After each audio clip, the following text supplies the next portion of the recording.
Hospital का corridor इतनी गर्मी में भी बर्फ की तरह सर्द मालूम हो रहा था।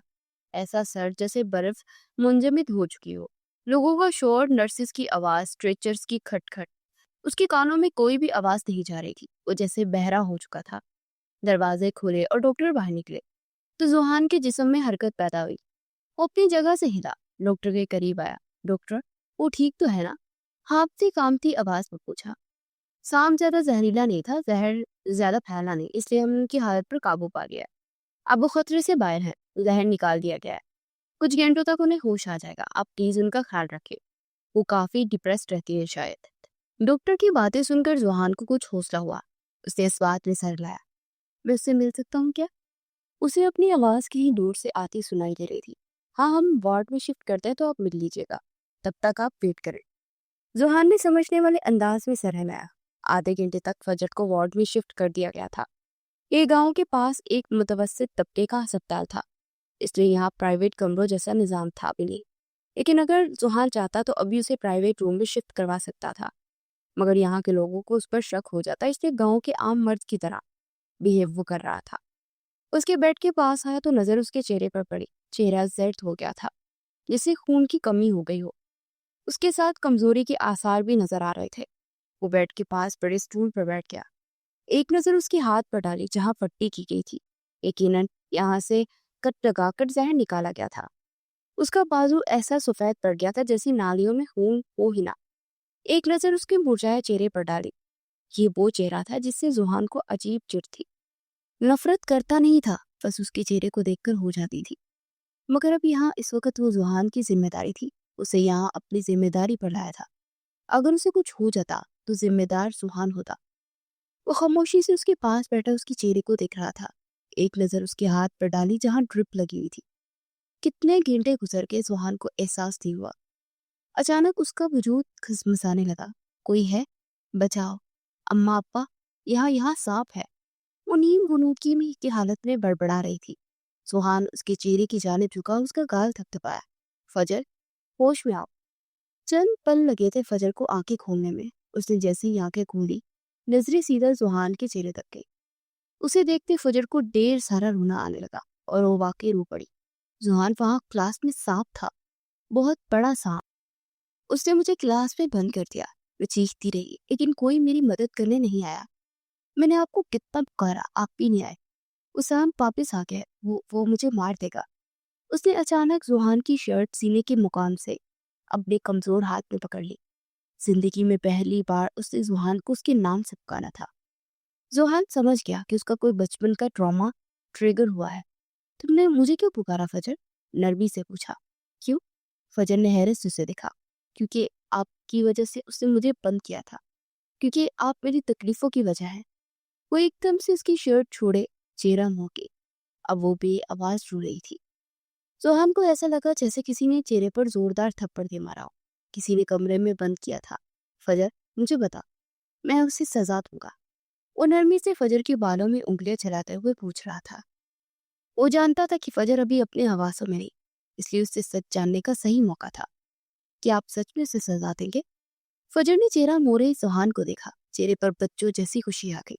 हाँ, पक्का दूंगा। जुहान ने यकीन दिलाया। वो हंस पड़ी। आप उसे कुछ नहीं कहेंगे, मैं जानती हूँ। वो अब किसी नीम पागल की तरह हंस रही थी। तुम नाम बताओ, मैं उसे सजा दूंगा। ये जुहान कुरैशी का वादा है। जुहान के चेहरे पर अब सख्त तासुरात कमाए हुए। फजर ने हैरत से उसे देखा। उसका नाम हेजल कुरैशी है, जिसने मुझे क्लासरूम में बंद किया था। अब चाहे सजा दे उसे। वो जुहान के कान के करीब सरकोशी करती उसे साकित छोड़े सीधी होकर लेटी और आंखें बंद रखी। और जुहान तो उस नाम पर सुनाटे में आ गया था। एक डार उसने अपने सीने को मसला। नहीं, ऐसा नहीं हो सकता। कितनी देर बाद वो होश में आया। हेजल ने ऐसा क्यों किया फजर? अब की जुहान की आवाज जैसे पस्त हो गई थी। फजर ने आंखें नहीं खोली, क्योंकि मैं उसके भाई की जिंदगी में मुसल्लित की गई थी। क्योंकि उसने कहा कि तुम्हारी वजह से मेरा भाई परेशान रहता है। क्योंकि तुम्हारी वजह से मेरा बाप और दादा का सर झुक गया। क्योंकि तुम्हारी वजह से मेरी खाला की बेटी, मेरी बेस्ट फ्रेंड, अब कभी मेरे भाई की बीवी बनकर मेरे घर नहीं आ सकेगी। तुमने उससे उसकी जगह छीन ली। तुम हमारी खुशियों की दुश्मन हो। सब कुछ तुम्हारी वजह से हुआ है। क्योंकि वो मुझसे नफरत करती थी। शायद आज भी करती हो। और जोहान ऋषि के सर पर जैसे आसमान बहुत जोरों से फटा था। फिर क्या हुआ फजर, सांप कहाँ गया? जोहान ने सरकोशी जितनी आवाज में पूछा। वो सांप वहां क्लासरूम में था जोहान। उसने मुझे काट दिया और फिर मुझे नहीं पता मेरे साथ क्या हुआ। बस जब मेरी आंखें खुली तो मैं हॉस्पिटल में थी। वो सांप मेरे बाजू पे लिपटा हुआ था। जोहान, वो सांप मेरे सारे जिस्म पर रेंग रहा था। बस खुद को मरता हुआ देख रही थी, क्योंकि मैं कुछ नहीं कर सकती थी। मैं बस सिर्फ 10 साल की थी तब। मैं आपकी बहन को उन सबके लिए कभी माफ नहीं करूंगी। सख्ती से अपना फैसला सुनाती वो खामोश हो गई। आंखें तब से बंद थी और फिर दवाइयों के जेर असर वो नींद में उतर गई। जुहान जैसे पत्थर हो गया था। ये कैसी सच्चाई थी? फजर और हेजल दोनों तकरीबन हम उम्र थी और दोनों एक ही स्कूल में पढ़ती थी। और एक दिन गुस्से में हेजल ने उसे खाली क्लास में लॉक कर दिया था। बारिशों का मौसम था। कहीं किसी खिड़की से सांप क्लास में दाखिल हो गया और फजर को काट लिया। फजर की जान तो बच गई, मगर सांपों से वो खौफ आज भी ताजा था। उस वाक़े के बाद अरसलान साहब ने उसका स्कूल चेंज करवा दिया, फिर उसने कभी हेजल को नहीं देखा। जोहान की एक ही बहन थी, इकलौती लाडली हेजल कुरैशी। दोबारा फजर की आंख अगली सुबह खुली और उसे मुकम्मल होश आ गया था। अब वो हैरत से आसपास देख रही थी। उसे अपने हाथ पर अभी भी सांप का लम्स महसूस हो रहा था। उसने हैरत से अपना हाथ ऊपर किए देखा तो हाथ पर पट्टी बंधी थी। ऐसा लगा जैसे बाजू अकड़ गया हो। वो आसपास देख रही थी। फिर कुछ फासले पर जुहान डॉक्टर से बात करता नजर आया। फजर ने आसपास देखा तो वो हॉस्पिटल में थी। अब जुहान उसके करीब आ रहा था। कैसी तबीयत है? नरमी से फजर को देखते हुए सवाल किया। वो खामोश रही, कोई जवाब नहीं दिया। शायद उसे याद भी नहीं था कि वो पहले भी होश पे आई थी। डॉक्टर ने कहा कि तुम अब घर जा सकती हो। मैं डिस्चार्ज पेपर बनवा कर आता हूँ, तो फिर घर चलेंगे। फजर ने आसपास देखा, काफी लोग थे। वो समझ गई कि लोगों की वजह से उससे इतनी नरमी से बात कर रहा था। उसने बस इस बात में सर हिलाया, कहा अब भी कुछ नहीं। थोड़ी देर बाद वो आ गया था। अब आगे बढ़ते अपनी काली शाल फजर के कंधे पर डाल चुका था। फजर के हाथ की केनोला उतर चुका था और वो आहिस्ती से बेड से उठती, चलने की कोशिश करने लगी, मगर जिस्म में जैसे काफी कमजोरी हो गई थी। जुहान ने बेसाख्ता उसे सहारा दिया। एक बाजू से उसे कंधे से थामा, दूसरे हाथ से उसका हाथ पकड़ लिया। फजर के पास इतनी सकत नहीं थी कि वो जुहान से सब बहस करती। खामोशी से उसके सहारे वो हॉस्पिटल से बाहर आ गई। शाम के साए गाँव में फैल गए थे। वो बैकग्राउंड से टेक लगाए आंखें बंद किए बैठी थी जब कमरे का दरवाजा खुला और मारिया अंदर दाखिल हुई। मैं आपके लिए इफनी बनाकर लाई हूँ फजर बाजी। फजर ने आंखें खोले, उसे देखा। जोहान बेड की दूसरी साइड पर बैठा शॉपर खोले उस पर मेडिसिन उलट पुलट किए देख रहा था। वो फजर के सामने आकर बैठ गई। फजर उसके करीब हुई और सरकोशी की। वो सांप अब वापस नहीं आएगा ना मारिया? उसने घबरा कर पूछा। सरकोशी के बावजूद जुहान के कानों में उसकी आवाज बखूबी गई। नहीं बाजी, उसे मार दिया गया था, अब कोई नहीं है। और जुहान भाई ने सारा घर खुद चेक किया है। अब सांप तो क्या, आपको एक कॉकरोच भी नजर नहीं आएगा। उन्होंने कोई स्प्रे भी की थी, आप बस डरे नहीं, सब ठीक है। आप ये की। वो अब अपने हाथों से उसे सूप पिलाने लगी। सूप पिलाने के बाद वो कमरे से बाहर निकली तो जुहान उसके पास आकर बैठा। ये मेडिसिन है तुम्हारी। और मेडिसिन निकाल कर उसके हाथ पर रख चुका था। इतने में मारिया पानी लेकर अंदर आई। फजर ने बिना कुछ कहे गोलियां मुंह में डाली और पानी के साथ निकल गई। अच्छा भाभी बाजी, मैं चलती हूँ। अगर किसी चीज की जरूरत हो तो मुझे बुला लीजिएगा। उसे उन दोनों में अपना आप मिसफिट लगा। फजर ने बस हाँ में सर हिलाया और मारिया चल गई। जुहान बाकी मेडिसिन साइड टेबल पर रखता और क्या। फजर के अंदर ना किसी बहस की सकत थी, ना कुछ कहने की हिम्मत। वो खामोशी से लेट गई, आंखें बंद कर ली। जुहान चंद पल उसे देखता रहा, फिर ब्लैंकेट पकड़कर उसमें दिया। कमरे की लाइट्स बंद करके वो बाहर निकल गया ताकि वो रेस्ट कर सके।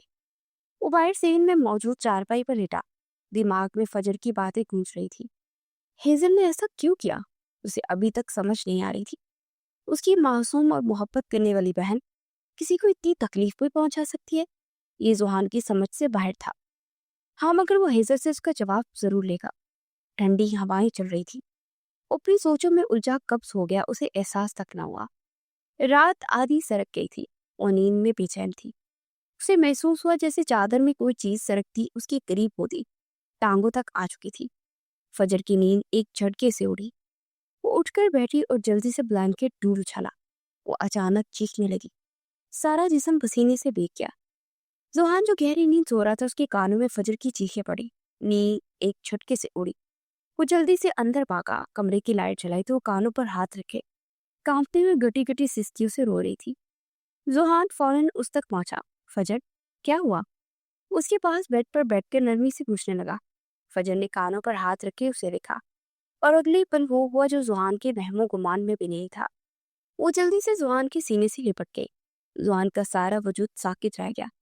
आप मुझे छोड़कर कहाँ चले गए थे जुहान? यहाँ यहाँ चादर के नीचे सांप है, वो मुझे मार देगा। मुझे यहाँ नहीं रहना, वापस चलते हैं घर। मैं मर जाऊंगी जुहान। वो उसके सीने में चुपती जैसे खुद को महफूज करने की कोशिश कर रही थी। कितनी देर बाद जुहान जैसे होश में आया। वो जानता था कि उसका कसूर नहीं है, वो डरी हुई है, उसका ट्रॉमा उसे बेचैन कर रहा है। बस कुछ नहीं हुआ, कोई सांप नहीं है यहाँ फजर, मैं हूं ना तुम्हारे पास। वो नरमी से उसका सर थपथपाते उसका रोना कम करने की कोशिश करने लगा। उसने एक हाथ से सख्ती से जुहान की शर्ट सीने के मुकाम से मुट्ठी में दबोच रखी थी। दूसरे हाथ से उसका हाथ बाजू मजबूती से पकड़े उसके कंधे पर सर छुपाए रो रही थी। नहीं, वो वापस आ जाएगा जुहान, प्लीज मुझे छोड़कर मत जाइए। जैसे उसे डर था कि जुहान उसे अकेला छोड़ जाएगा। कुछ नहीं है, ये देखो। जुहान अब चादर अच्छे से झाड़ता उसे यकीन दिला रहा था। सो जाओ फजर, मैं कहीं नहीं जा रहा, तुम्हारे पास ही हूँ मैं। नरमी से उसका सिर अपने सीने से लगाकर वो बहुत मोहब्बत से कहने लगा। नहीं, आप चले जाएंगे, मैं सो जाऊंगी तो आप मुझे छोड़कर चले जाएंगे, क्योंकि आप भी हेजल की तरह मुझसे नफरत करते हैं। मैं जानती हूँ कोई फजर से मोहब्बत नहीं करता। वो अपनी ही बात पर हंस पड़ी। उसकी ये बातें जुहान के सीने में खंजर की तरह जाकर लगी।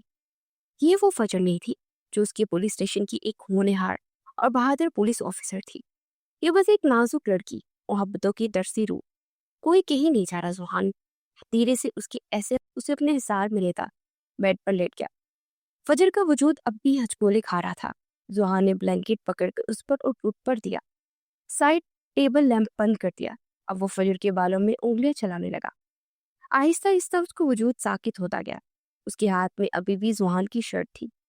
उसी तरह उसकी हिसार में उसके सीने से लगी, सुकून से सो गई। मगर उसके सोने के बाद भी जुहान के जलते दिल को सुकून ना आ सका। वो जैसे आज खुद से नजरें मिलाने के काबिल भी नहीं रहा था। वो ऐसा तो नहीं था, इसकी वजह से फजर का क्या हाल हो गया। उसे आज महसूस हो रहा था कि फजर बेगुनाह थी। जो कुछ उसके वालिदैन ने किया, कम अज कम उसकी जिम्मेदार फजर तो नहीं थी। उसे आज अपने दिल में फजर के लिए हर नफरत निकाल दी। याद था तो बस इतना कि वो उसकी बीवी है। बेसाख्ता उसके लब फजर के बालों तक आए। उसी नरमी से उसने फजर के माथे पर लब रखे, जो अब गहरी नींद सो चुकी थी। हर तकलीफ के लिए मुझे माफ कर देना फजर। आज मुझे एहसास हुआ है तुम्हारी तकलीफों का कहीं ना कहीं मैं ही कसूरवार हूँ। वो अब उसके बालों में उंगलियां चला रहा था। अभी कब लेटे नींद आके उसे एहसास नहीं हुआ। अगली सुबह की रोशनी हर तरफ फूट चुकी थी। गांव के घरों पर धूप निकल रही थी। दरवाजे पर होती दस्तक से उसकी आंखें खुली। उसने हैरत से खुद को देखा। ऐसा लगा जैसे वो कैद हो, हिल नहीं पा रही थी। चेहरा मोड़े आसपास देखा तो उसे जैसे करंट लगा। उसके बेहद करीब जुहान गहरी नींद सो रहा था। उसका एक हाथ फजर के कंधे पर था, दूसरा सर पर, जिसे उसके गिर्द हिसार बना रहा हो। फजर मुकम्मल उससे चिपकी हुई लम्हों में उसके चेहरे का रंग सफेद पड़ा, फिर सुर्ख। वो तेजी से उसके हिसार से निकली, जिससे जुहान की नींद टूटी। चंद पल वो फजर को देखता रहा, जो अब बेड से उठ चुकी थी। जैसे जैसे उसे रात का मंजर और बातें याद आ रही थी, वैसे वैसे उसका चेहरा सुर्ख से पीला पड़ता जा रहा था। जुहान चेहरा मोड़े दोबारा आंखें बंद कर गया। फजर अपना दुपट्टा गले में डालती कमरे से बाहर निकल आई। उसे इतनी शर्म और जिल्लत महसूस हो रही थी कि हद नहीं। जिंदगी में पहली बार उसने ऐसी हरकत की थी। वो कैसे अपने हवास काबू न रख सकी, कैसे जुहान के सीने से जा लगी। इतनी बेशरम और बेगैरत तो कभी भी नहीं थी। काश कल रात वो इस तरह न डरती। दरवाजे पर अपनी दस्तक हो रही थी। फजर दरवाजे तक आई, दरवाजा खोला तो सामने ही मारिया खड़ी थी। वो मैं आपके लिए नाश्ता लेकर आई थी फजर बाजी। उसे वो नाश्ते की ट्रे फजर के हवाले करती। आपकी तबीयत ठीक नहीं है, अम्मा ने सख्ती से मना किया कि अभी कोई काम न करना। फजर बस शुक्रिया ही कह सकी। अब मारिया चलेगी। उसके बाद सारा दिन उसने जुहान से कोई बात नहीं की। वो शर्मिंदा थी। उसका बस ना चला कि जमीन फटे और उसमें समा जाए। वो बस अब उसकी नजरों से ओझल हो जाना चाहती थी। रात उतरी। वो सेन में चारपाई पर बैठी थी। जब जुहान उसके पास आकर बैठा, फजर का चेहरा सुर्ख हुआ, मगर उसकी नजरों के ताक़ुब में चांद को देखने लगा। तुम्हें सांपों से इतना डर क्यों लगता है? जुहान ने जानबूझकर बात छेड़ी। फजर के चेहरे पर एक तलक मुस्कुराहट उभरी। मैं इस बात का जिक्र नहीं करना चाहती। वो अपनी दीवार से टेक लगाए चांद को देखे जा रही थी। ठंडी हवाएं उसके बालों को छू रही थी। तुमने पुलिस फोर्स क्यों ज्वाइन की थी फजर? उसकी पहली बात को नजरअंदाज करता बिल्कुल ही बात बदल गया। सिर्फ 4 साल की थी मैं, जब अपनी ही माँ की जान बचाने के लिए मुझे बलि का बकरा बनाया गया था। एक सौदा हुआ। मेरे अपने ही नाना ने मेरे बाप से बदला लेने के लिए मुझे इस्तेमाल किया। बस उसी रोज, आज 24 साल की होने तक मैं एक ही बात सुनती आई कि ये मेरी जिंदगी नहीं है, ना ही इस पर मेरा हक है। मैं किसी की अमानत हूँ, अपनी माँ की गलतियों का कफारा हूँ। जल्द या बदीर वो आकर मुझे ले जाएंगे। ये बात अंदर ही अंदर मुझे काटने लगी। मैं सोचती थी कि मेरी अपनी कोई जिंदगी नहीं है क्या? मैं हूं ही क्यों? मैं अपने माँ बाप का गुनाह का कुफारा। सिर्फ ये वक्त मेरे उस वजूद की मुझे जबरदस्ती किसी ऐसे शख्स की निकाह में दे दिया गया था, जिसकी अपनी एक जिंदगी थी, जिसके अपने भी कुछ ख्वाब थे। उस निकाह की वजह से उन लोगों के दिल में मेरे लिए नफरत भरने लगी। तो तब मैंने खुद से अहद किया कि मैं इतनी मजबूत बन जाऊंगी कि कोई मुझे इस्तेमाल करने का सोचेगा भी नहीं। मैं इतनी बहादुर बन जाऊंगी कि कोई मुझे तोड़ ना सके। मैं खुद अपनी हिफाजत करूंगी, क्योंकि ये मेरी जिंदगी है। उसका एक ही हल था, पुलिस वाली बन जाती। मगर मैं नहीं जानती थी कि इतनी मेहनतों के बाद जब पोस्टिंग होगी तो आप मेरे सीनियर होंगे और हर रोज मुझे जलील करेंगे। इतने मर्दों के दरमियान कोई भी गैरतमंद मर्द अपनी औरतों को ऐसे दूसरों के सामने जलील नहीं करता। मगर शायद आपके दिल में मेरे लिए एक जज्बा था, और वो था नफरत। वो कोई गिला शिकवा शिकायत नहीं कर रही थी, बस सालों से दबी अपनी अंदर वो बातें जो किसी से करना चाहती थी आज बाहर निकालने लगी। वो बहुत आम से लहजे में बात कर रही थी, जैसे किसी दोस्ती दिल का हाल बयान किया जाए। वो बात के आखिर में खोखली हंसी हंस पड़ी। तुम्हें लगता है मैं तुम्हें जलील करता हूँ, मगर सच इससे बहुत अलग है फजर। उसने फजर के हाथों को देखा, फिर उसी नरमी से बात जारी रखी। जब तुम कोई गलती करती हो तो मैं चाहता हूँ कि तुम आइंदा ऐसी गलती ना करो। तुम्हें इसलिए डांटता हूँ, इसलिए सबके सामने तुम्हारी गलती हाईलाइट करता हूँ, ताकि अगली बार तुमसे वैसी ही गलती ना हो। मैं चाहता हूँ तुम पूरे पुलिस स्टेशन में सबसे बेस्ट ऑफिसर बनो, ऐसी ऑफिसर जिसका रिकॉर्ड एकदम साफ हो, उसने माजी में कभी कोई गलती ना की हो। मैं तुम्हें बहुत ऊंचे मकाम पर देखना चाहता हूँ फजर। ये सच है, शायद माजी में तुम बुरी लगती थी मुझे, मगर शायद यहाँ आकर मेरी वजह तुम्हारी जान को जो खतरा पहुंचा, उसके बाद मेरे दिल में अब तुम्हारे लिए कोई नफरत नहीं रही। जब पुलिस स्टेशन में तुम मेरे सामने जूनियर्स बनकर खड़ी होती हो तो बस मुझे इतना याद होता है कि मुझे तुम्हें एक हीरा बनाना है। मैं चाहता हूँ कि तुम बहुत तरक्की करो। तब मैं ये याद नहीं रखता कि तुम मेरी क्या लगती हो या फिर हमारा पुलिस स्टेशन के बाहर क्या रिश्ता है। बस तब मैं तुम्हारा टीचर होता हूँ और तुम मेरी शागिर्द। अगर मैं सबके सामने तुम्हारी गलतियां बताता हूँ तो इसलिए ताकि तुम उन पर गौर व फिक्र करो। अगर मुझे जलील करना तो ऐसे बहुत सारे तरीके हैं।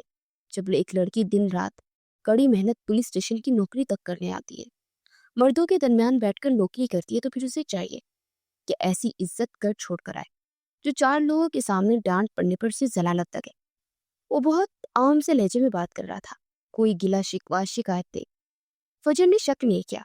अगर वो कह रहा था ऐसा ही है तो ऐसा ही होगा, क्योंकि सुहान कुरैशी अपनी बातों में सच्चा होता था। लेकिन मैं भी सच्ची थी। मैंने उस आदमी को गोली नहीं मारी। आपको मेरी बहन को इस तरह मर्दों के दरमियान डिस्कस नहीं करना चाहिए था। वो सिर्फ मेरी बहन नहीं, मेरे लिए मेरी औलाद है। उसके लहजे में शिकवा था। जोहान की आंखों में कोई अलग तासुर उभरा। कानून अंधा होता है, ऐसा बस हमें लगता है फजर। कानून सबूत मानता है। अगर ये मैं कहता कि मेरा दिल कहता है कि तुम सच्ची हो, तो मैं बेवकूफ कहलाता। कानून सिर्फ सबूतों पर यकीन करता है, इसलिए बहुत बार ऐसी बातें कहनी पड़ती है जो इंसान कहना नहीं चाहता। और मैं जानता हूँ गोली तुमने नहीं चलाई, तुम्हारी गन में फॉरेंसिक बेची थी मैंने। जो गोली उस आदमी को लगी वो तुम्हारी गन से नहीं निकली थी। मैं तुम्हें बताना चाहता था, मगर दरमियान में अना आ रही थी। मुझे गुस्सा था, बेहद गुस्सा, क्योंकि ये केस मेरे लिए जाती नोयत का था।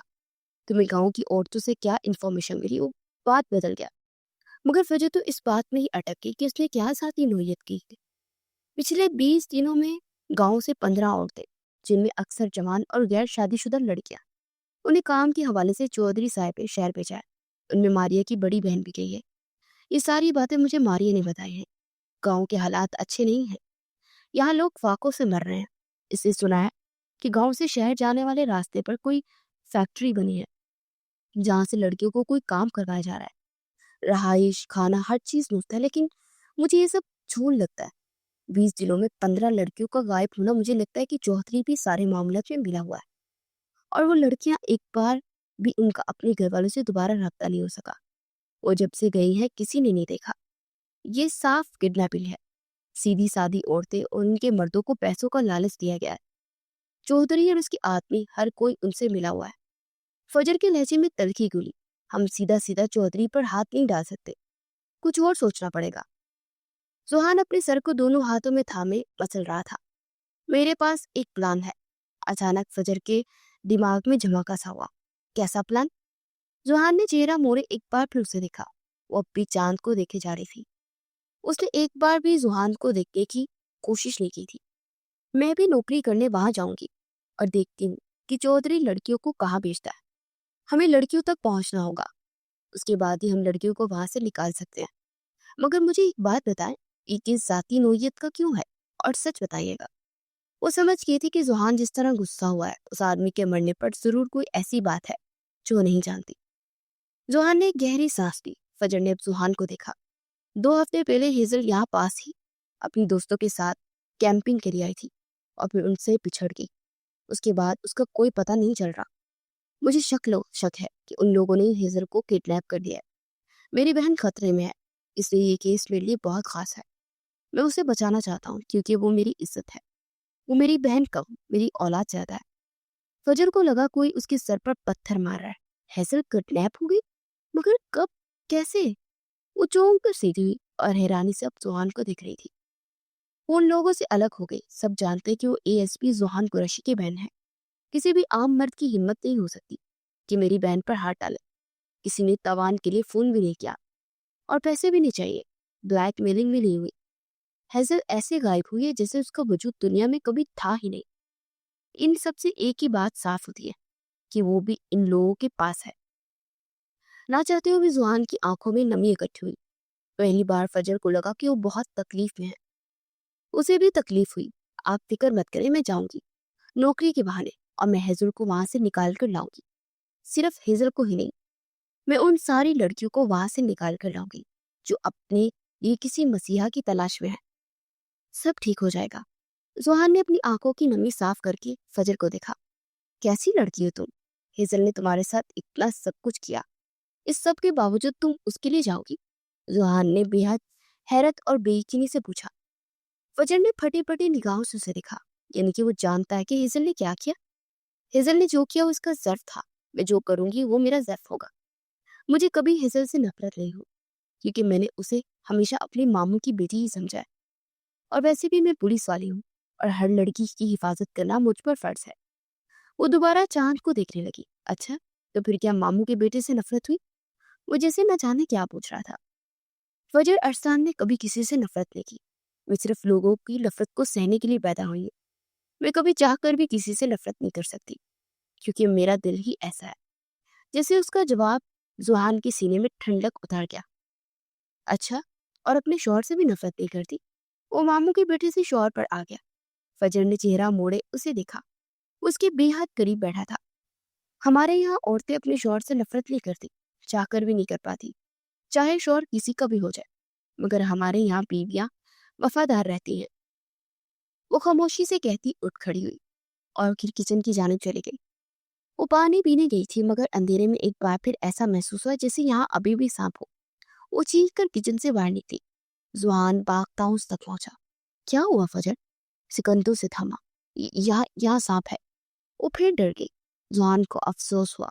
फजर, कहीं भी कोई भी सांप नहीं है। तुम्हारे दिमाग का वहम है, तुम बस घबरा चुकी हो, इसलिए तुम्हें बार बार सांप दिखाई दे रहा है।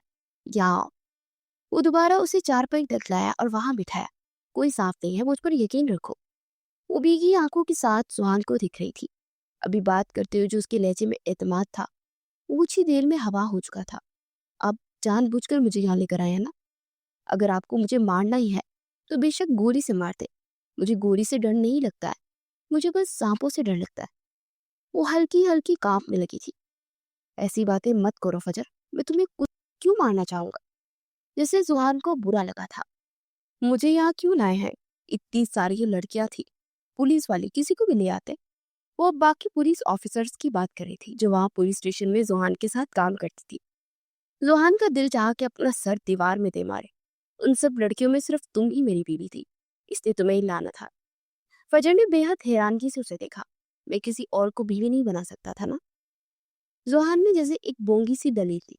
तो ना बनाते बीवी, बहन बना कर ले आते। उसका भी जला कुटा जवाब आया। जोहान के लबों को ना चाहते हुए मुस्कुराहट छुआ। बीवी के साथ एक कमरा शेयर हो सकता है, मगर जवान बहन के साथ नहीं। और बहन भी वो जो बिल्कुल ही अनजान हो। सॉरी, मैं ऐसे ड्रामे नहीं कर सकता। कम से कम हक हलाल की बीवी को तो साथ लाया हूं। उसकी आखिरी बात पर फजर थम गई। यानी आप मानते हैं कि मैं आपकी बीवी हूं? उसने खोए खोए पूछा। जोहान ने चेहरा उठाए उसे देखा और उसके सामने घुटनों के बल बैठा था। इसमें ना मानने वाली क्या बात है? यह हकीकत है फजर। चाहे मैं सालों इस बात का जिक्र ना करूं, मगर मेरे जिक्र ना करने से हकीकत बदल नहीं जाएगी। तुम मेरी बीवी हो और यही सच्चाई है। अब चलो अंदर और जाकर सो जाओ, रात बहुत हो चुकी है। वो फिर घबरा गई थी और नफी में सर हिलाने लगी। नहीं, मुझे नहीं जाना। अंदर अगर सांप फिर से आ गया तो? जोहान ने इस बार वाकई अपने सर पर हाथ मारा। अगर मेरे साथ एक बेड शेयर कर सकती हो तो मैं तुम्हारी हिफाजत कर सकता हूँ। जोहान ने मुस्कुराहट दबाए संजीदगी से कहा। फजर का दिल चाह के कोई चीज उठाकर उसके सर पर दे मारे। बस आपको ना बहाना चाहिए, ठड़क चाटे का। उसे खुद से दूर धकेलते हुए कमरे में चली गई। उन दोनों के दरमियान 6 सालों की वो दूरी, वो खलिश, वो कलस्ते, वो नफरतों की दीवार, हर चीज पिघलती जा रही थी। जोहान अब कुछ बड़बड़ाता हुआ कमरे में दाखिल हो रहा था। वो बेड पर जाकर लेट चुकी थी। वो भी खामोशी से बेड की दूसरी जानिब जाकर लेट गया। फजर ने आंखें बंद कर ली। कम से कम सांपों के हाथ मरने से बेहतर था कि वो इस शख्स के साथ एक बेड शेयर कर लेती। इतना तो हौसला था उसके पास कि कुछ फासले पर लेटा। और फिर वो गहरी नींद उतर गई। अगली सुबह गांव वाले के लिए तनाव लाई थी, क्योंकि फजर अब मुलाजमत के लिए चौधरी साहब के पास पहुंच गई थी। जोहान भी उसके साथ आया था। चौधरी के चेहरे पर टपकती खबासत वो दोनों साफ महसूस कर सकते थे। ठीक है बेटा, मेरे आदमी तुम्हें फैक्ट्री तक छोड़ाएंगे। जोहान उसके पीछे खड़ा था। मैं आपके आदमियों के साथ जाऊंगा। उसकी बात सुनकर चौधरी के चेहरे पर नागवारी के तासुर आता है। क्यों बेटा, तुम कहाँ गर्मी में जलील हो गए? जोहान ने दांत पर दांत जमाई और फजर का हाथ मजबूती से पकड़ा। बीवी है ये मेरी, इसकी हिफाजत के लिए कुछ मिसाइल है मुझे। अगर ये मेरी मदद के लिए कमाना चाहती है तो मैं इसकी हिफाजत मुझ पर फर्ज होती है, इसलिए मैं साथ आऊंगा। चौधरी कुछ देर सोचता रहा, फिर मान गया। गाड़ी गांव की हदूद से बाहर निकल गई थी। पिछली सीट पर जुहान और फजर बैठे हुए थे। अगली सीट पर चौधरी के दो आदमी थे। एक गाड़ी चला रहा था और एक थोड़ी देर बाद उन दोनों को देखने लगता। जुहान हर चीज बहुत बारीकी से देख रहा था। 1 घंटे बाद वो लोग किसी फैक्ट्री के सामने थे। मंजिल आ गई है मैडम, इनमें से एक आदमी बोला। और जुहान ने आंखों ही आंखों में फजर को दिलासा दिया। फजर इस बात में सर हिलाती गाड़ी से उतरी और अपना बैग कंधे पर डाला। अपना ख्याल रखना। जोहान ने नरमी से उसका हाथ थपक कर छोड़ दिया। फजर को जैसे ढेरों सुकून मिला। अब वो फैक्ट्री के गेट पर खड़ी थी। एक आदमी गाड़ी में बैठा था, दूसरा गार्ड से कोई बात कर रहा था। गार्ड ने गेट खोला। फजर ने आखिरी बार सुहान को देखा, अंदर दाखिल हुई। वो आदमी वापस आया और गाड़ी स्टार्ट हो गई। जोहान वापस जा रहा था, मगर उसका दिल सूखे पत्ते के माने लड़स रहा था। या अल्लाह, इसकी हिफाजत करना। दिल ही दिल में उसके लिए दुआ करता वो वापस गांव जा रहा था, क्योंकि वो जानता था कि अब उसे क्या करना है। फजर गेट से अंदर दाखिल हुई तो अब गार्ड ने उसे वहां पड़ी कुर्सी पर बैठने का इशारा किया। आप यहाँ बैठे बीबी जी, मैं साहिब को बता देता हूँ। फजर खामोशी से बैठ गई। इस सारे में उसने चादर अपने चेहरे के गिर्द की नकाब कर रखा था। अचानक उसे प्यास लगने लगी। गर्मी थी ही बहुत। वो गार्ड जैसे समझ गया। पानी चाहिए बीबी, उसने नरमी से पूछा। फजर ने इस बात में सर लाया तो गार्ड ने पास रखे कूलर से पानी का ग्लास लाकर फजर के हवाले कर दिया। फजर ने ठंडा पानी पिया तो कुछ सुकून मिला। चंद मिनट उस कुर्सी से टेक लगाए बैठी रही। फिर उसकी आंखों के सामने अंधेरा छाने लगा। फजर को जैसे खतरे का एहसास हो गया। वो समझ गई थी कि पानी में कुछ था, मगर अब बहुत देर हो चुकी थी, क्योंकि फजर होशो हवास से बेगाना हो चुकी थी। उसके बाद क्या हुआ उसे याद नहीं। और जब उसकी आंख खुली तो उसने खुद को एक अंधेरे कमरे में पाया। आहिस्ता आहिस्ता हवास बहाल हुए तो पता चला कि उस वक्त किसी ट्रक में थी। क्योंकि गाड़ी चल रही थी। फजर के हाथ पीछे कमर पर बंधे हुए थे। फजर ने आसपास देखा तो साकित रह। ट्रक में इस वक्त 20-30 लड़कियां मौजूद थी। फजर का दिमाग जैसे काम करना छोड़ गया। सबसे पहले उसे अपने हाथ आजाद करवाने होंगे। अगर वो ये रस्सियां भी ना खोल सके तो लानत हो फजर रेस्टोरेंट के पुलिस होने पर। चंद मिनट की मेहनत के बाद वो रस्सियां खो चुकी थी। उसने जल्दी से अपने चेहरे पर बंधा कपड़ा खोला। उसका बैग गायब था। वो अब अपने गले में मौजूद लॉकेट को गौर से देखती कोई बटन दबाने की कोशिश कर रही थी। सर, इंस्पेक्टर फजर हेयर।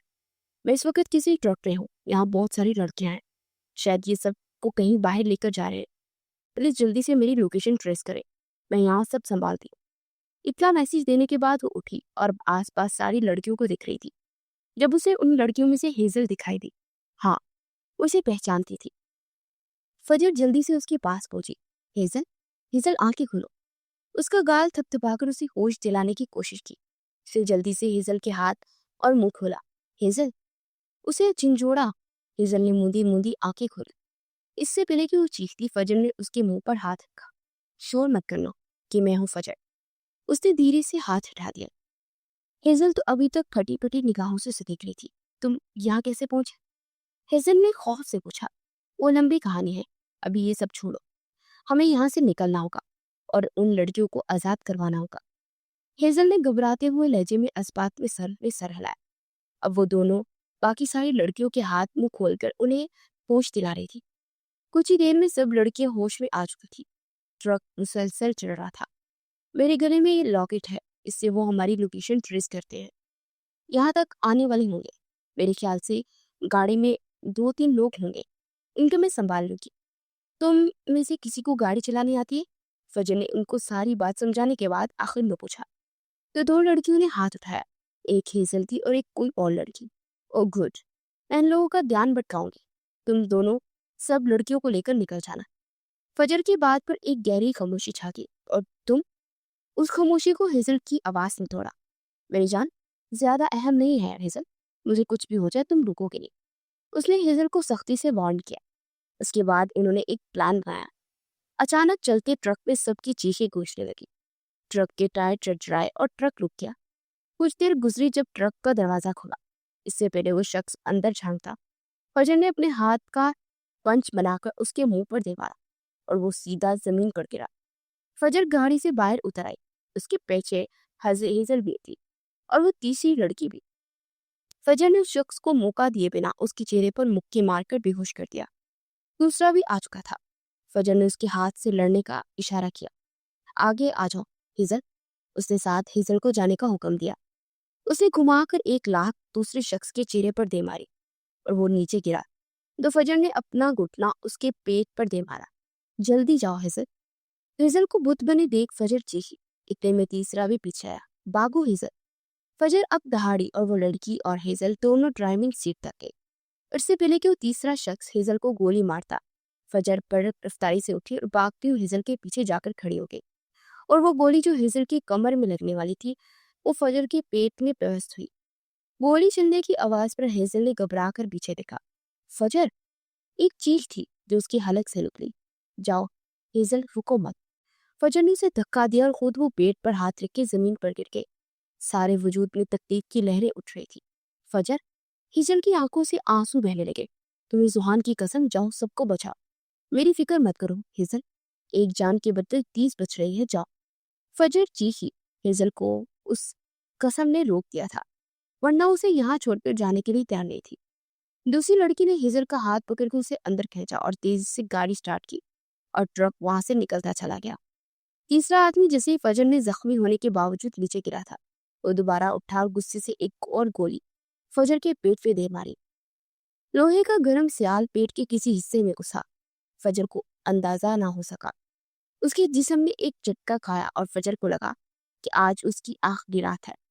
वो मुस्कुराई थी। शहीद होना एक नेमत है, भला आखिर सब आजाद हो जाएंगे।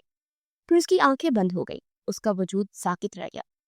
जब तक जुहान बाकी पुलिस वाले के साथ वहां पहुंचा, तब तक बहुत देर हो गई थी। फजर का बहुत सारा खून बह चुका था। जुहान जैसे नींद पागल हो गया था। फजर को उस हालत में देखते उसे अच्छा मौत थी। फजर, फजर आंखें खोलो। उसका गाल थपथपा रहा था, मगर फजर का वजूद ठंडा पड़ने लगा था। सर हमें हॉस्पिटल जाना चाहिए, एक कांस्टेबल की बात पर जहां जुहान होश में आया और जल्दी से फजर को उठाए वो गाड़ी की जाने भागा। शहर पर अगला दिन उतर चुका था। दिन से दोपहर हो चुकी थी। इस शहर के एक बड़े और महंगे हॉस्पिटल का मंजर था। वो सब राहदारी में चक्कर काट रहे थे जब सादिया बेगम और हेजल वहां दाखिल हुई। वो भागती हुई सुहान के पास आई, उसके सीने से लिपट गई। भाई, वो ठीक तो हो जाएगी ना? उसने मुझे बचाया भाई, वो गोली मुझे लगने वाली थी। उसने मेरी जान बचाई क्योंकि मैं आपकी बहन थी और मैं बचपन से उससे नफरत की भाई। मुझे रिदा ने कहा था कि उसे क्लास में लॉक कर दो। वो अब रोते हुए उसे सच बता रही थी। रिदा रुहान खालाजाद थी जो कि फजर से नफरत करती थी। वो ठीक हो जाएगी, उसे कुछ नहीं होगा, तुम रो मत मेरी जान। रुहान ने उसे अपने सीने से बिलचे उसे चुप करवाया। अभी तक ऑपरेशन थिएटर के दरवाजे खुले नहीं थे। एक बार फिर कदमों की चाप होगी। अब राहदारी में मजीद 3 लोग आ रहे थे, नगीन बेगम, मिरहा और अरसान साहब। नगीन बेगम तेजी से सुहान के पास आई। मेरी बच्ची कहाँ है सुहान? मैंने उसे तुम्हारे हवाले किया था। मुझे लगा अपने महरम के साथ जा रही तो महफूज रहेगी, मगर तुम मेरी बच्ची की हिफाजत नहीं कर सकी। कैसे शोहर हो तुम? आज वो पहली बार गुस्से से फट पड़ी थी। मिरहा की आंखें रो रो कर सुरख हो गई थी। वो आगे बढ़ी और अपनी माँ को नरमी से पीछे किया। इनसे क्या शिकायत कर रही हैं आप अम्मा? ये सब आपकी और अब्बा की खुदगर्जी का नतीजा है। आपकी वजह से मेरी बहन की जिंदगी तबाह हो गई है। मेरा पहली बार चिल्लाई थी। नगीन बेगम के आंसू थम गए। उन्होंने हैरत से मिराह को देखा जब जुहान की जाने पलटी और उसका गिरेबान पकड़ चुकी थी। मेरी बहन की इस हालत की जिम्मेदार आप हैं। इतनी ही नफरत थी मेरी बहन से तो जान छुड़वाना चाहते थे तो सीधा सीधा तलाक दे देते। इसे मरवाने की जरूरत क्या थी? मैं बता रही कि मेरी बहन को अगर कुछ हुआ तो मैं आपको छोड़ूंगी नहीं। इतने सालों से इसे जहनी टॉर्चर किया, सुकून नहीं मिला, जो आज मेरी बहन को बिस्तरे मर्द पर पहुंचा दिया। वो पागलों की तरह चीखी थी। वो 18 साल लड़की उस शख्स का गिरेबान पकड़े खड़ी थी और पास ही वो सब पुलिस वाले हैरत से उस लड़की को देखते रह गए। किसी की हिम्मत ना थी कि एसीपी जुहान कुरैशी से ऊंची आवाज में भी बात करता, मगर वो इस पर चीख रही थी। जुहान के माथे पर एक शकन भी ना आई। एक बार ठीक होने दे मेरी आपी को, हम कोर्ट से खुला लेंगे। मेरी बहन आपके साथ नहीं रहेगी। नफरत करते हो ना तुम सब? अल्लाह तुम सबको गारिब करे। वो अब जुहान का गिरेबान छोड़े रोने लगी। ये वो 18 साल मासूम मिरहा नहीं थी जिसे फजर अपनी बेटी कहती थी। आज वो बहुत बड़ी नजर आ रही थी। सादिया बेगम उसके करीब आई और उसे बेसाख्ता अपने सीने से लगा लिया। उनके सीने से लगी और ऊंची आवाज में रोने लगी। इतने में दरवाजे खुले और डॉक्टर बाहर निकले। सबकी निगाह डॉक्टर तक गई। जुहान आगे बढ़ा। हेजल और मिरहा का सांस रुक गया। नगीन बेगम तो वहीं कुर्सी पर डेसी गई। डॉक्टर, वो ठीक तो है ना? जोहन ने हिम्मत करके पूछा। हमने गोलियां निकाल दी हैं, खून बहुत बह गया था। खून की अशद जरूरत है, आप खून का इंतजाम करें। अगले 24 घंटे क्रिटिकल है। और एक और अहम बात। डॉक्टर एकदम से खामोश हो गए। जो भी बात है प्लीज खुलकर बताएं। जोहान ने बहुत हिम्मत करके पूछा। गोलियां पेट में नाजुक हिस्सों को डैमेज कर चुके हैं। इनकी जान बच गई है तो शायद वो वहां ना बन सके। अल्फाज थे कि पिघला हुआ शीशा जो किसी ने उन सबके कानों में अंडेला। मिरा के कदमों तले से जमीन निकल गई। वो वही जमीन पर गिर गई। हेजल को लगा कि वो लड़खड़ा कर गिर जाएगी। ये उसने क्या कर दिया? सिर्फ उसकी वजह से फजर का इतना बड़ा नुकसान हो गया। जिंदगी में पहली बार हेजल की आंखों से आंसू बहे। इस बात से फर्क नहीं पड़ता, आप प्लीज मेरी वाइफ की जान बचाए, मैं खून का इंतजाम करता हूँ। डॉक्टर ने समझती वाले अंदाज में सर हिलाया। उसी पल मेरा हंस पड़ी। सबने हैरत से उसे देखा। वो पागलों की तरह हंस रही थी। हाँ, आपको क्यों फर्क पड़ेगा? मेरी बहन सारी जिंदगी के लिए औलाद से महरूम होगी। आपको तो तलाक देने का एक बहाना मिल गया। खुदा सबको गार्क करे। जुहान कुरैशी। वो बेबसी और अजियत की आखिरी हद पर थी। जुहान खामोशी से उसे देखता राहदारी में जाता गायब हो गया। उस वक्त मिरहा की बातों से ज्यादा जरूरी फजर की जान बचाना था। कितने घंटे गुजर गए कोई एहसास नहीं। दिन से रात उतरी, रात से अगला दिन। वो सारे एक पल के लिए भी हॉस्पिटल से नहीं हिले। बिना कुछ खाए पिए वो सारे अभी तक उसी राहदारी में कुर्सी पर बैठे हुए थे। अब तो सबके आंसू भी खुशक हो चुके थे। कुछ समझ नहीं आ रही थी कि उनके साथ क्या हो रहा है। जुहान उसे खून दे चुका था, मगर ना अभी तक फजर को होश आया था और ना ही डॉक्टर ने किसी को फजर से मिलने की इजाजत दी थी। वो सब इंतजार की सूली पर लटके हुए थे। उसे आईसीयू में शिफ्ट कर दिया गया था, मगर अभी तक किसी ने उसकी एक झलक भी नहीं देखी थी। यकीन नहीं होता था ये वही फजर अरसलान थी जिससे हर कोई नफरत करता था। और आज सारे अपनी रातों की नींद कुर्बान किए उसके लिए यहाँ बैठे हुए थे। आईसीयू के दरवाजे खुले और डॉक्टर बाहर निकले। उनके चेहरे पर मध्यम सी मुस्कुराहट थी। मुबारक हो, पेशेंट को होश आ चुका है, अब वो खतरे से बाहर है, मगर ख्याल रहे उन्हें कोई भी ऐसी बात न कहे जो स्ट्रेस दे उन्हें। डॉक्टर ने खास तौर पर ताकीद की। हम हम मिल सकते हैं उनसे? जोहान ने बेचैनी से पूछा। हम उन्हें प्राइवेट रूम में शिफ्ट करते हैं तो आप मिल लीजिएगा। जोहान ने इस्बात पे सर हिलाया और आधे घंटे तक फजर को प्राइवेट रूम में शिफ्ट कर दिया गया था। वो थोड़ी देर के लिए होश में आई थी और फिर दोबारा गहरी नींद उतर गई और आधारी में चक्कर काट रहा था जब उसके कानों में मेरा और नगीन बेगम की आवाज पड़ी। तुम्हारा दिमाग खराब हो गया है? खबरदार, तुमने ये बात फजर को बताने की कोशिश भी की। पहले ही वो इतनी तकलीफ बर्दाश्त कर चुकी है, मैं नहीं चाहती मेरी बच्ची मजीद तकलीफ बर्दाश्त करे। ये नगीन बेगम थी जो रोते हुए मेरहा को किसी बात पर मना कर रही थी। मेरहा के चेहरे पर एक इस्तेहाजिया मुस्कुराहट नमूद आई। मुझे आपकी तरह झूठी मोहब्बतों के ढोंग रचाने नहीं आते अम्मा। मैं अपनी बहन से कोई बात नहीं छुपाऊंगी। ये उनकी जिंदगी है, उन्हें मालूम होना चाहिए कि वो औलाद की नेमत से महरूम हो चुके हैं। अच्छा है ना, वो भी अपने उस शौहर का असल रूप देख ले। कभी कभी मुझे लगता है फजर आप भी आपकी सगी औलाद है ही नहीं। कोई सौतेली माँ भी ऐसा सलूक नहीं करती जैसा आपने मेरी बहन के साथ किया है। इस सब के लिए मैं आपको माफ नहीं करूंगी, आपको भी नहीं। मेरा के लहजे में सख्ती थी। इससे पहले कि नगीन बेगम कुछ कहती, उनकी निगाह सामने से आते जुहान पर पड़ी। वो खामोश हो गई। मेरा उठी और उसी खामोशी से उस प्राइवेट रूम में चली गई। उनके पास कुछ फासले पर पड़ी कुर्सी पर बैठ गई। चेहरा झुका रखा था जैसे हार गया हो। तुम भी मुझसे नफरत करते होगे ना? मैंने तुम्हारे बाप और दादा को तकलीफ दी। अचानक उसके कानों में नगीन बेगम की आवाज पड़ी। उसने चौंक कर चेहरा उठाया, उनकी तरफ देखा। ऊपर के लिए आंखों के सामने फजर का चेहरा लहरा है। वो भी तो ऐसे ही पूछ रही थी। किसी से भी नफरत या मोहब्बत करने वाले हम इंसान कौन होते हैं पुप्पो? उसने कितने अरसे बाद उन्हें पुप्पो कहा था। नगीन बेगम ने बेहद बेयकीनी से चेहरा मोड़े उसे देखा। ऐसे लगा जैसे सालों बाद उन्होंने अपने भतीजे को देखा हो। इंसान ने क्या किया है उसके अमाल का बदला खुदा के हाथ में छोड़ देना चाहिए। अगर जमीनी लोग खुदा बन बैठे तो फिर हर फजर बर्बाद हो। उसकी बात में कुछ था कि नगीन बेगम का हाथ अपने दिल तक गया। वो ठीक हो जाएगा, मैं आऊंगा और पूरी इज्जत के साथ उसे लेकर जाऊंगा, क्योंकि वो मेरी बीवी है और मैं कभी उसे डिसोन नहीं करूंगा।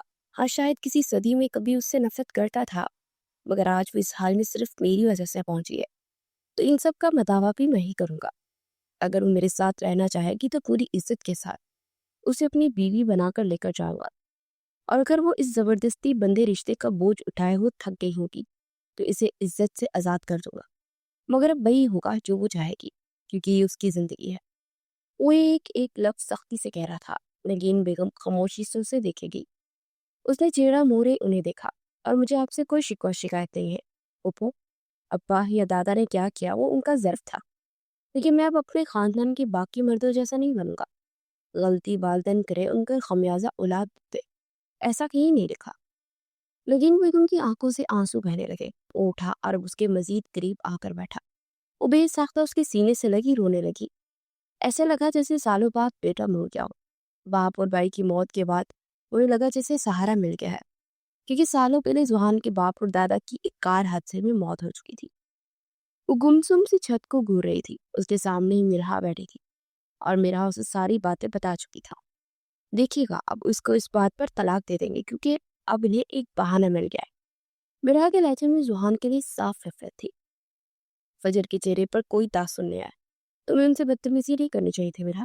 क्या मैंने तुम्हें ये सिखाया है? फजर पूछ रही थी, कोई गुस्सा, कोई गिला शिकवा नहीं। तो क्या करती मैं? आपको इस हाल में पहुंचाने वाले को ऐसे ही छूट देती? विरहा के लहजे में अभी भी गुस्सा था। आइंदा उनसे ऐसे बात तो कहना। वो जैसा भी है मेरा शौहर है। नालियों में जगरी पड़ी वो बेड पर लेटी, एक हाथ में अभी तक ड्रिप लगी हुई थी। इतनी मोहब्बत करती हैं आप उनसे? विरहा ने तरफ कर पूछा। फजर के चेहरे पर कोई अलग सा तासुर पड़ा। मोहब्बत की कोई मिकदार नहीं होती मिरहा, बस ये तो हो जाती है। और फिर महरम से मोहब्बत होने में कैसा अफसोस या कैसी शर्म। मिरहा कुछ न कह सकी। आई एम सॉरी आपी, मैं उनसे बदतमीजी नहीं करना चाहती थी, लेकिन आपकी हालत। वो बोल ना सकी। आंसू आंखों से निकलते गालों पर फिसल गए। तुम्हें गिल्टी होने की जरूरत नहीं है, बस उनसे माफी मांग लेना, सब ठीक हो जाएगा। फजर ने नॉर्मल लहजे में कहा। इतने में कमरे का दरवाजा खुला और हेजल अंदर दाखिल हुई। फजर की निगाह उस पर पड़ी तो हल्की सी मुस्कुराई। कैसी हो फजर? वो उसके करीब आई। मैं ठीक, तुम ठीक हो? फजर ने मुस्कुरा कर पूछा। हेजल की आंखों से आंसू निकलने लगे। कैसी लड़की हो? मैंने तुम्हारे साथ बचपन में जो कुछ किया, उसके बाद तुमने अपनी जान पर खेलकर मुझे बचाया। तुमने ऐसा क्यों किया? मुझे मरने देती। हेजल की आंखों से आंसू बह रहे थे। फजर मुस्कुराई। वो माजी था, भूल जाओ। तुम मुझे मिरहा की तरह अजीज हो। बचपन में हम कैसे थे बस भूल जाओ। फजर अब इन तलक यादों को याद नहीं रखना चाहती थी।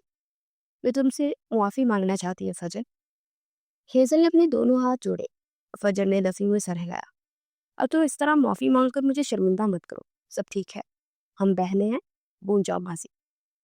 हेजल ने इस बात पे सर हिलाया। वैसे भी फजर उसे तभी माफ कर चुकी थी जब वो हेजल पर आई गोली खुद खा रही थी, इसलिए अब हेजल को मजीद किसी वजाहत की भी कोई जरूरत नहीं रही थी। कुछ देर बाद फजर की आराम का ख्याल करते दोनों कमरे से बाहर निकल गई। सादिया बेगम और हेजल वापस घर चले गए थे। अलबत्ता अरसलान साहब, मिरहा और नगीन बेगम सब यहीं पर थे। उसे कमरे का दरवाजा खुला और अंदर दाखिल हुआ। फिर उसी खामोशी से दरवाजा बंद किया, पलटा तो नजर उस पर पड़ी। 2-3 दिन बाद उसे देखा था, जिसम में तकलीफ ही तकलीफ उठ खड़ी हुई। आज सिर्फ उसकी वजह से फजर का ये हाल था। वो पास पड़े स्टूल पर बैठ गया और धीरे से फजर का एक हाथ अपने हाथ में लिया, दूसरे हाथ से उसके बाल सहलाने लगा। उसके लम्ब से फिजा की आंखें खुली और उसने आंखें खोले जुहान को देखा। आज जुहान की आंखों में सिर्फ नरमी थी, अपनायत थी या मोहब्बत थी। इसे देखती वो हल्का सा मुस्कुराई। कैसी हो? उसने नम लहजे में पूछा। आपके सामने हूँ। इतनी जल्दी मर गई तो फिर सारे पुलिस स्टेशन में आपको जलील करने के लिए कौन नहीं मिलेगा? उसकी बात पर जुहान ना चाहते हुए भी हंस पड़ा और वो भी हंस दी। मैंने तुमसे कुछ कहना चाहता हूँ फजर। वो नहायत संजीदा था। माजी में जो कुछ हुआ सब बूझा। मैं एक नई शुरुआत करना चाहता, क्योंकि मुझे एहसास हो गया कि मैं इन गुजरे दिनों में तुमसे मोहब्बत कर बैठा हूँ। वो बिना हिचकिचाए अपनी मोहब्बत का इजहार कर रहा था। बीवी से मोहब्बत का इजहार करने में कैसे शर्म। अगर तुम चाहोगी तो हम साथ रहेंगे। अगर तुम इस जबरदस्ती के रिश्ते को निभाते निभाते थक गई हो तो मुझे कोई मसला नहीं। मैं पूरी इज्जत के साथ तुम्हें आजाद कर दूंगा। आखिरी फैसला तुम्हारा होगा। वो भीगी आंखों के साथ फजर को देख रहा था। वो बावकार था तो वो भी बावकार थी। फजर के हाथ पर उसकी गिरफ्त सख्त हुई। शायद मैं कभी आपको औलाद न दे सकूं, और इस सब के बावजूद भी शादी करेंगे मुझसे? वो पूछ रही थी। औलाद मर्द का नसीब होती है, इसमें औरत का कोई अमल दखल नहीं। अगर मेरी औलाद हुई तो तुम्हारे वजूद से होगी, वरना मुझे ऐसी औलाद नहीं चाहिए जो तुम्हें तकलीफ देकर हासिल हो। अल्लाह चाहेगा तो हो जाएगी, ना हुई तो दुनिया में बहुत सारे यतीम हैं, हम किसी को अडॉप्ट कर लेंगे। फिर तुम अच्छी माँ बन जाना, बस मेरे साथ निभाना। क्या इतना कर सकूंगी? वो बहुत उम्मीद से पूछ रहा था, यूं जैसे फजर इनकार करेगी तो डट कर बिखर जाएगा। अगर आप मुझे मेरे बचपन के ट्रॉमा और मेरे इस ऐब समेत अपनाने को तैयार हैं तो मैं आपकी बीवी बनने के लिए तैयार हूँ। वो हल्का सा मुस्कुराई थी। अब वो क्या बताती कि वो तो सालों से उससे मोहब्बत करती आ रही थी। उसे बताने की जरूरत भी नहीं थी, क्योंकि जहान जान गया था कि उसकी बात ने जवान को अंदर तक पुरसुकून कर दिया। उसके मजीद करीब होकर बैठा, इतना कि फजर के चेहरे पर उसकी सांसें पड़ने लगी। फिर वो झुके हुए फजर के माथे पर लब रखे। फजर ने आंखें बंद कर ली। इस लम्स को अपने अंदर सुकून की तरह उतरता महसूस किया। हो सके तो मुझे हर एक चीज के लिए माफ करना फजर। तुम्हारी इस हालत का जिम्मेदार सिर्फ मैं हूँ। मैं खुद को कभी उन सब के लिए माफ नहीं कर पाऊंगा। उसकी आंखों से 2 आंसू टूट कर गिरे और फजर की गालों पर बह गए। आपकी कोई गलती नहीं है, ये खसारे शायद मेरी किस्मत में लिखे थे। अगर आप सारी जिंदगी मेरे साथ रह पाएंगे तो मैं सब कुछ भूल जाऊंगी, क्योंकि मोहब्बत हर ऐप समेत कबूल की जाती है जवान। वो गमगीन लहजे में बोली थी। जवान ने झुकते हुए उसकी दोनों आंखों पर बारी बारी लब रखे। मैं खुदा का शुक्र अदा करता हूं जिसने मुझे इतनी अच्छी बीवी से नवाजा। शुक्रिया मेरी होने के लिए। उसके हाथ को अपने लबों से लगाते उसने इजहार अदा किया। वो मुस्कुरा दी थी। फिर अचानक कुछ याद आया। मेरा की बातों को इग्नोर कीजिएगा, तो बस मुझे लेकर कुछ टची है, वरना वो इस तरह बदतमीजी नहीं करती जैसे फजर को शर्मिंदगी हुई थी। जवान ने मुस्कुराकर नफी में सर हिलाया। वो मेरे लिए छोटी बहन जैसी है और नाराजगी भी अपने ही दिखा दे। मुझे उसकी कोई बात बुरी नहीं लगी। बस तुम रेस्ट करो, जल्दी से ठीक हो जा, फिर मैं धूमधाम से बारात लाऊंगा और तुम्हें ब्याह कर ले जाऊंगा। वो आखिरी बात पर मुस्कुराकर शरीर लहजे में बोला कि फजर हंस पड़ी। पुलिस स्टेशन की फिजा में आज अलग सी खुशियों का राज था। पीछे पूरे 1 महीने बाद वो रिकवर किए वापस पुलिस स्टेशन आ रही थी। सारी लड़कियों को उनके घर के हिफाजत से पहुंचा दिया गया था। चौधरी और उनके सारे आदमियों को अपनी हिरासत पे ले लिया गया था। तभी मालूम हुआ था कि बादनी जो फजर से पकड़ते वक्त मरा, उन लोगों ने ही मारा था, ताकि वो पुलिस के सामने अपना मुंह ना खोल सके। और पुलिस ने उसे किडनैपिंग के रैकेट को जड़ से उखाड़ कर फेंक दिया था, जिसमें सबसे ज्यादा मेहनत फजर ने की थी। उसे इस जंग में अपना ऐसा नुकसान बर्दाश्त किया था कि कोई भी आम लड़की होती तो वैसे ही मर जाती, मगर वो बहादुर थी। एक एएसपी की बीवी को इसी तरह बहादुर होना चाहिए। गाड़ी पुलिस स्टेशन से बाहर रुकी तो वो बाहर निकली। मुकम्मल यूनिफॉर्म में मलबूस, सर पर हिजाब लिए, उसकी गन उसकी वर्दी के साथ लटक गई थी। सर पर पुलिस कैप थी, उसके कंधे पर सितारे लटक रहे थे और उसके सीने पर नेम बैज था। वो मुस्कुराई, पुलिस स्टेशन में दाखिल हुई। सब पुलिस वालों ने उसे सल्यूट किया और ये उसकी बहादुरी के नाम था।